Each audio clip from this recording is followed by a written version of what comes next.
Lógica para consistente anotada. Trabalho do curso de pós-graduação Lato Sensu em Conectividade e Tecnologias da Informação do IFES Campus Colatina. Componentes: Joane, Eduardo, Igor, Matheus, Vinícius. A história da lógica inicia-se com o filósofo grego Aristóteles, no século IV a.C., e foi amplamente utilizada até o século XIX, nas mais variadas áreas do conhecimento humano. A lógica aristotélica baseia-se em dois princípios fundamentais: a lei da não contradição, onde diz que nenhuma afirmação pode ser verdadeira e falsa ao mesmo tempo, e a lei do terceiro excluído, onde diz que qualquer afirmação P ou não P é verdadeira. Aristóteles criou a teoria do silogismo, considerada por filósofos e historiadores como a mais importante descoberta em toda a história da lógica formal. Vejamos um exemplo do silogismo de Aristóteles. Todos os paulistas são brasileiros. José é paulista. Logo, José é brasileiro. A teoria do silogismo diz que um argumento dedutivo é constituído de três proposições declarativas, duas premissas e uma conclusão, que se conectam de tal modo que a partir de duas premissas é possível deduzir uma conclusão. A lógica, portanto, pode ser considerada como estudo da razão ou estudo do raciocínio. A lógica pode ter duas classificações: a lógica clássica e a lógica não clássica. A lógica clássica é considerada como o núcleo da lógica dedutiva e baseia-se nos princípios da identidade, da não contradição e do terceiro excluído, adotando somente valores verdadeiros ou falsos. E a lógica não clássica, que são lógicas que invalidam pelo menos um dos três princípios fundamentais da lógica clássica. Dentre as lógicas não clássicas, existe a lógica paraconsistente. A origem da lógica paraconsistente vem de dois trabalhos publicados de modo independente no século XX, entre as décadas de 40 e 50. Um deles criado pelo lógico polonês Stanisław Jalkowski e outro pelo matemático e lógico brasileiro Newton da Costa. O trabalho do brasileiro Newton da Costa baseou-se na ideia de que se existe uma máquina como a de Turing, baseada na lógica clássica e limitada a valores verdadeiro ou falso, mas capaz de gerar qualquer algoritmo, também deveria ter uma máquina capaz de lidar com valores além dos binários, para poder, de certa forma, ser equivalente à mente humana na interpretação de fatos e argumentos. Para que essa máquina existisse, seria necessária uma lógica que pudesse trabalhar com inconsistência. Assim, surge a lógica paraconsistente. Na lógica paraconsistente, existe o princípio da contradição.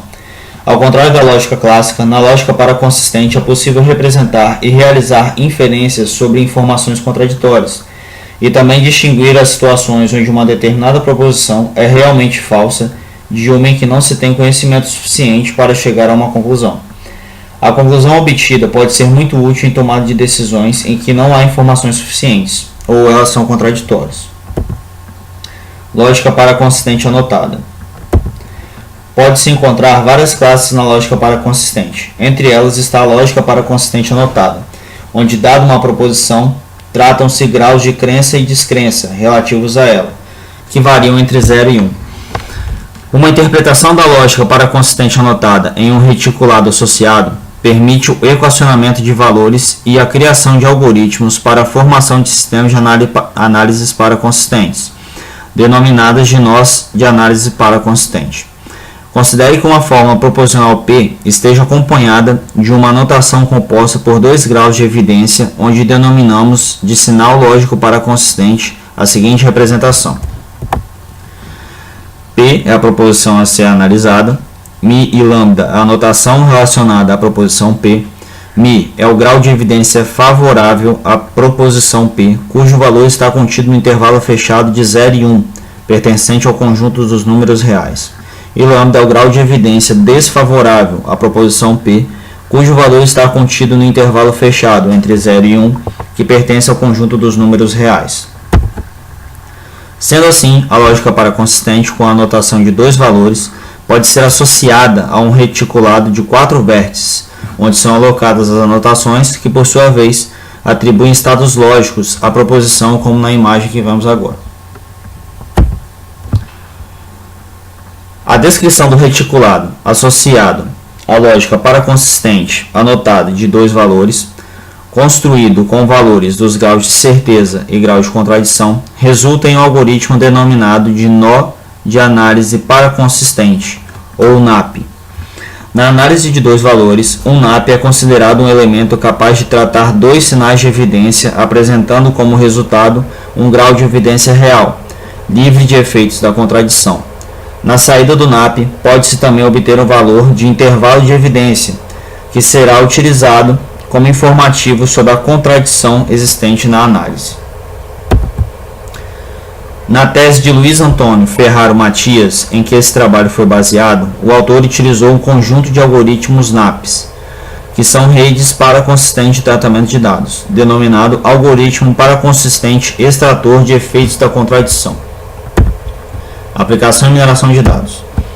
Para submeter o conjunto de dados ao algoritmo paraconsistente extrator de efeitos da contradição, deve-se anteriormente tratar estes dados a fim de aumentar a confiabilidade nos resultados. Neste caso, o autor aplicou o algoritmo para análise de dados extraídos de uma estação de energia elétrica. Conforme vemos na imagem ao lado, os dados passam pela análise de dois valores, depois é realizada a extração dos efeitos da contradição e, por fim, é extraído os graus de evidência encontrados.